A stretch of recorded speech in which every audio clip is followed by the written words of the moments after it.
Hi friends, welcome to all. இந்த பதிவில் old book 7ஆம் வகுப்பில் இருக்கின்ற சொல்லும் பொருளும் அறிதல், உரிய பொருளை கண்டறிதல், பொருத்தமான பொருளை தெரிவு செய்தல், நம்ம 7ஆம் வகுப்பு முதல் பருவத்தில் இருக்கின்றதை இப்போ பார்க்கலாம். அதுக்கு அடுத்தது 2ஆம் பருவம், 3ஆம் பருவம். இந்த பதிவில் 7ஆம் வகுப்பு ஃபுல்லாக நம்ம இன்றைக்கி சொல்லும் பொருளும் உரிய பொருளை கண்டறிதல், பொருத்தமான பொருளை கண்டறிதல் பார்த்துடலாம். பேஜ் நம்பர் 2ல் சொற்பொருள் அப்படின்னு இருக்கு பாருங்க. அண்டர்லைன் பண்ணிடுறேன். பண் அப்படின்னா இசை, வன்மை அப்படின்னா கொடைத்தன்மை, போற்றி அப்படின்னா வாழ்த்துகிறேன். அடுத்தது பேஜ் நம்பர் 4.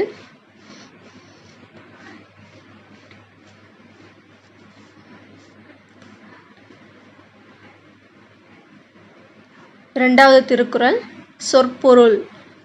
புரை அப்படின்னா குற்றம், பயக்கும் அப்படின்னா தரும். 3வது திருக்குறளில் இருக்கின்றது சுடும் அப்படின்னா வருத்தும். அடுத்தது 6வது திருக்குறளில் அன்ன அப்படின்னா அவை போல்வன, எய்யாமை அப்படின்னா வருந்தாமை. அடுத்தது பேஜ் நம்பர் 5ல்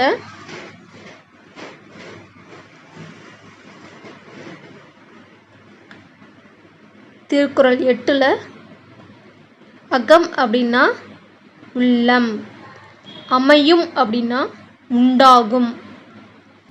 பேஜ் நம்பர் 26ல் சொற்பொருள் அப்படின்னு இருக்கு பாருங்க. அறிகை அப்படின்னா அறிதல் வேண்டும், தானை அப்படின்னா படை, கடனே அப்படின்னா கடமை. அடுத்தது பேஜ் நம்பர் 28 சொற்பொருள் அப்படின்னு இருக்கு பாருங்க. ஆர்களி அப்படின்னா நிறைந்த ஓசையுடைய கடல், காதல் அப்படின்னா அன்பு, விருப்பம். மேதை அப்படின்னா அறிவு நுட்பம், வன்மை, ஈகை, கொடை.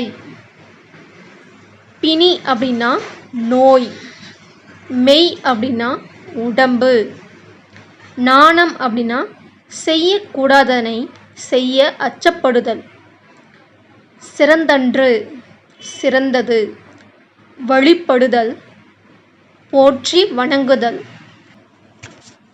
அடுத்தது பேஜ் நம்பர் 49ல் சொற்பொருள் சுழி அப்படின்னா உடல் மீது உள்ள சுழி, நீர் சுழி. துன்னலர் அப்படின்னா பகைவர், அழகிய மலர். பரிவாய் அப்படின்னா அன்பாய். சாடும் அப்படின்னா தாக்கும், இழுக்கும். ஆடுபரி அப்படின்னா ஆடுகின்ற குதிரை. இது நம்மளுக்கு பேஜ் நம்பர் 49ல் இருக்குது. பேஜ் நம்பர் 50ல் கை மண்ணளவு ஒரு சான் எனவும் பொருள் கொள்வர். மெத்த அப்படின்னா மிகுதியாக, பந்தயம், போட்டி. புலவீர் புலவர்களே, கலைமடந்தை, கலைமகள். நம்ம 7ஆம் வகுப்பு ஃபர்ஸ்ட் டேர்மில் இருக்கிறத பார்த்துட்டோம். 7ஆம் வகுப்பு 2ஆம் பருவத்தில் இருக்கின்றதை பார்க்கலாம். Page number 2. உன் பொழுது உண்ணும் பொழுது, பெறினும் பெற்றாலும். பால் பற்றி ஒரு பக்க சார்பு, அதாவது நடுவு நிலைமையில் இருந்து மாறுதல். தோல் வற்றி தோல் சுருங்கி, சாயினும் அழியினும். சான்றாமை அறிவு ஒழுக்கங்களில் நிலைத்து நிற்றல், குன்றாமை குறையாது இருத்தல். தூ உயம் தூய்மை உடையோர். தூ உயம் அப்படின்னா தூய்மை உடையோர். அடுத்தது பேஜ் நம்பர் 3ல் ஈயும் அப்படின்னா அழிக்கும், நில்லாமை, நிலையாமை. நெறி அப்படின்றதுக்கு பொருள் வழி. தூய்மை அப்படின்றதுக்கு பொருள் தூய தன்மை. மாந்தர் அப்படின்னா மக்கள். மாந்தர் அப்படின்னா மக்கள். அடுத்தது நிறை ஒழுக்கம் அப்படின்னா மேலான ஒழுக்கம். தேற்றத்தான் அப்படின்னா கடை பிடிக்காதவன். வனப்பு அப்படின்னா அழகு. தூறு அப்படின்னா புதர். வித்து அப்படின்னா விதை. அடுத்தது வந்து நம்மளுக்கு பேஜ் நம்பர் 19. என் பணிந்த அதை வந்து நம்ம எப்படி பிரித்து எழுதலான்னு பார்த்தீங்களா, என்பு கூட்டல் அணிந்த, அதாவது எலும்பை மாலையாக அணிந்த. என் பணிந்த அப்படின்னா எலும்பை மாலையாக அணிந்த. தென் கமலை அப்படின்னா தெற்கில் உள்ள திருவாரூர். பூங்கோயில் அப்படின்னா திருவாரூர் கோவிலின் பெயர். புண்ணியானார் அப்படின்னா இறைவர். மண் சுமந்தார். வந்தி என்னும் கிளவிக்காக இறைவன் மண் சுமந்தார். உருகுவார், வருந்துவார். அடுத்தது பேஜ் நம்பர் 21.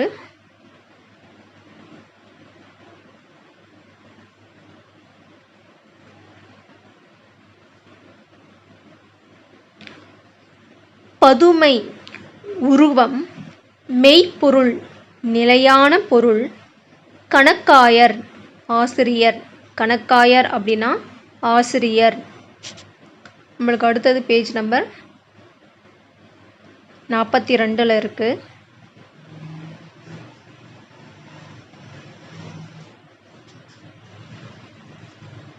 ஏர்முனை அப்படின்ற டாபிக்ல சொற்பொருள் கொடுத்துருக்காங்க. மாரி அப்படின்னா மழை. சேமம் அப்படின்னா நலம். தேசம் அப்படின்னா நாடு. முட்டு அப்படின்னா குவியல். நெத்தி அப்படின்னா நெற்றி. நெத்தி வந்து நெற்றி அப்படின்னு சொல்லுவாங்க. அவ்வளோதான் ஃப்ரெண்ட்ஸ், இது நம்மளுக்கு 7ஆம் வகுப்பு செகண்ட் டேர்மில் இருக்கிறது. அடுத்தது வந்து நம்ம பார்க்க போகிறது வந்து 7ஆம் வகுப்பு தேர்ட் டேர்மில் என்னென்ன பொருள் இருக்குது அப்படின்னு சொல்லிட்டு நம்ம பார்க்கலாம். 7ஆம் வகுப்பு 3ஆம் பருவம் பேஜ் நம்பர் 3.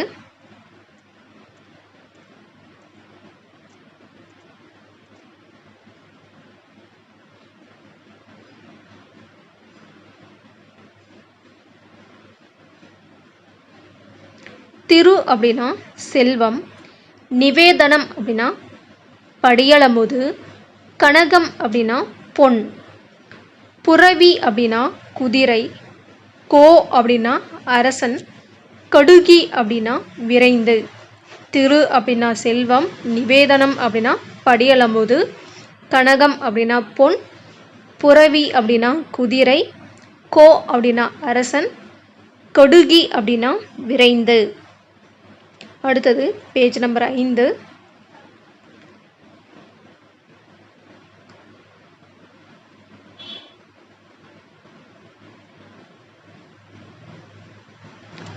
மேலி அப்படின்னா கலப்பை. ஏர். வேந்தர் அப்படின்னா மன்னர். ஆழி அப்படின்னா மோதிரம்.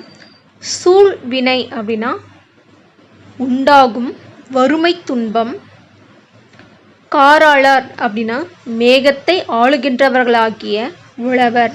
மேகத்தை ஆளுகின்றவர்களாகிய உழவர். பேஜ் நம்பர் 20ல் மஞ்சு அப்படின்னா மைஞ்சு. மயல் அப்படின்னா மையல். முரசு அப்படின்னா முரைசு. இளஞ்சி அப்படின்னா இளஞ்சி. அறம் அப்படின்னா அரண். பந்தல் அப்படின்னா பந்தர். பேஜ் நம்பர் 29ல்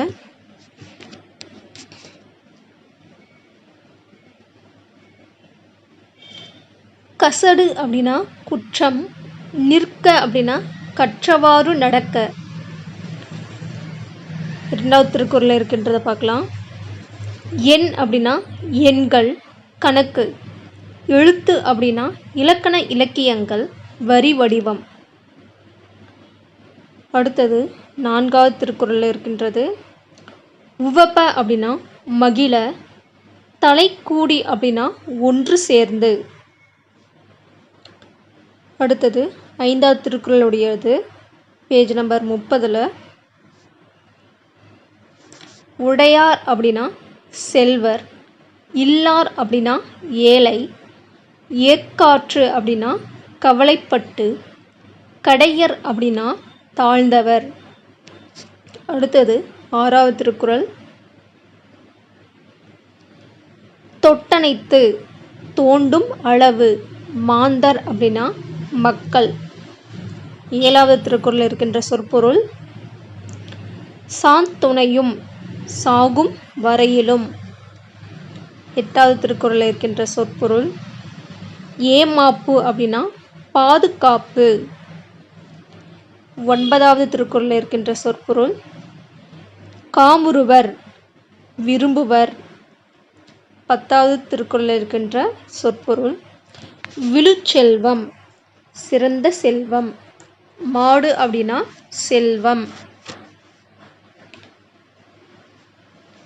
அடுத்தது பேஜ் நம்பர் 32. முக்கூடர் பல்லு டாப்பிக்கில் வந்து நமக்கு சொற்பொருள் இருக்குது.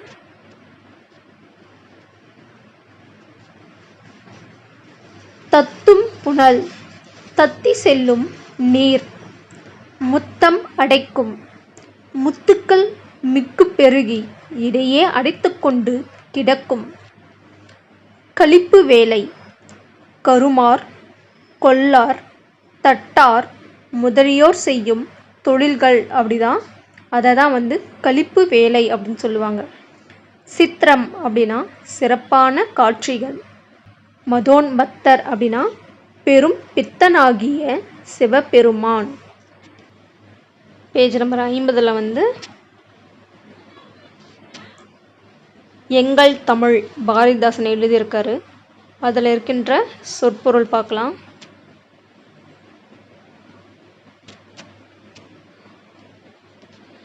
கதி அப்படின்னா துணை, பேரு அப்படின்னா செல்வம், நனி அப்படின்னா மிகுதி, அதாவது மிக்க. மிகுதி மிக்க ரெண்டுமே சொல்லலாம். தரம் அப்படின்னா தகுதி, புவி அப்படின்னா உலகம். அடுத்தது பேஜ் நம்பர் 52. சீவக சிந்தாமணி திருத்தக்க தேவர் எழுதியிருக்காரு. இதில் இருக்கின்ற சொற்பொருள். விண் அப்படின்னா வானம், வரை அப்படின்னா மலை, முழவு அப்படின்னா மத்தாழம், மதுக்கரம் அப்படின்னா தேன் உண்ணும் வண்டு. மதுக்கரம் அப்படின்றது வந்து தேன் உண்ணும் வண்டு. அவ்வளோதான் ஃப்ரெண்ட்ஸ், நம்ம 7ஆம் வகுப்பு 3ஆம் பருவத்தில் இருக்கின்றதையும் நம்ம பார்த்துட்டோம். 7ஆம் வகுப்பு first term, second term, third term மூணுமே நம்ம இதில் இருக்கின்ற உரிய பொருளை கண்டறிதல், சொல்லும் பொருளும் அறிதல், பொருத்தமான பொருளை தெரிவு செய்தல் பார்த்துட்டோம். All the best friends.